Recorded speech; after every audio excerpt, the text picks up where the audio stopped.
Allah Azza wa Jal has created other life forms. And that this goes back to the perfection of Allah being Al-Khallaq. Khallaq means the one who continues to create. So the notion that the only creation is us, and after we're gone there will be no other creation, it seems to suggest as if La hawla wa quwwata illa billah, that Allah is not really creating perpetually, continuously. And Ibn Taymiyyah felt that this diminishes the majesty of Allah. That he felt that Allah subhanahu wa ta'ala has been constantly creating and will constantly continue to create to no end. And that what we know is only our world. That in our world Allah began in this manner and there's going to be Yawm al-Qiyamah. This is our portion. There are others as well, before us and after us. Are they simultaneous to us? Ibn Taymiyyah didn't talk about that. Ibn Taymiyyah is talking about the issue of Allah always creating. But there's no negation of the fact that other worlds could be simultaneous to us, or other creations could be simultaneous to us. And there are many evidences that the Quran might possibly suggest. Is that clear? That there are other creations. It might possibly not suggest that either. What are some of the evidences? Number one, وَيَخْلُقُ مَا لَا تَعْلَمُونَ. He has created things you will never know, you don't know about. So you will never know, which means this is not something you can see. وَيَخْلُقُ مَا لَا تَعْلَمُونَ. He has created things you don't know about. And we continue to discover new species every day. That's not what Allah is talking about. Something else. Number two, that Allah says in the Quran that خَلَقَ السَّمَاوَاتِ وَالْأَرْضَ وَبَثَّ فِيهِمَا مِن دَابَّةٍ. Allah has created all of the heavens and the earth, and He has scattered throughout all of them creatures. Not just on the earth. The Samawaat, and the Samawaat, as we talked about in Surah Yusuf and in the tafsir, the Samawaat is not just our heavens, it is beyond our heavens.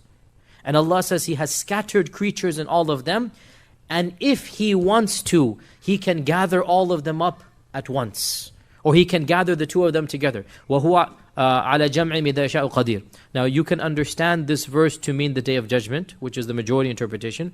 Or you can understand it to mean Allah has created all different creatures, and if He wanted to, He could cause them to meet. Both are linguistically possible. There are other evidences as well.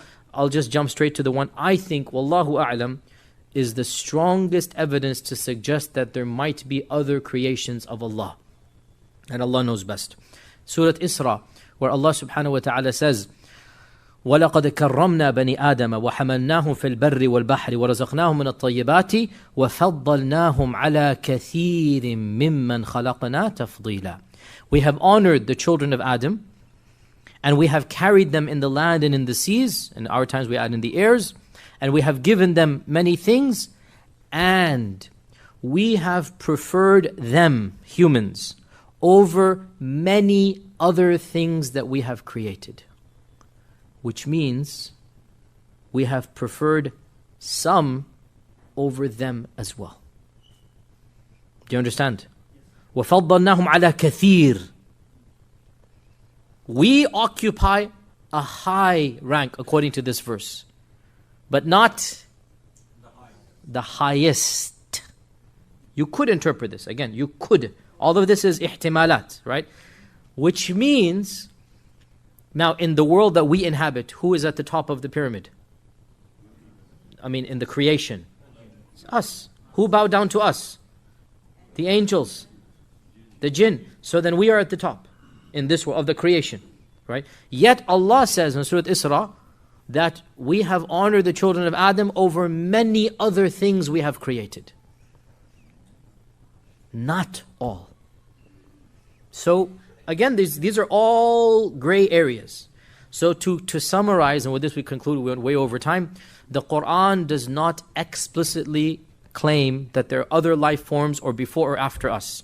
But a number of famous theologians, Ibn Taymiyyah has an entire section dedicated to it, and one famous non-Muslim scholar by the name of John Hoover, John-Hoover, has written an entire paper. If you have, I think it's even on PDF, Google now, just Google it. It's called The Perpetuity of Creation in the Thought of Ibn Taymiyyah.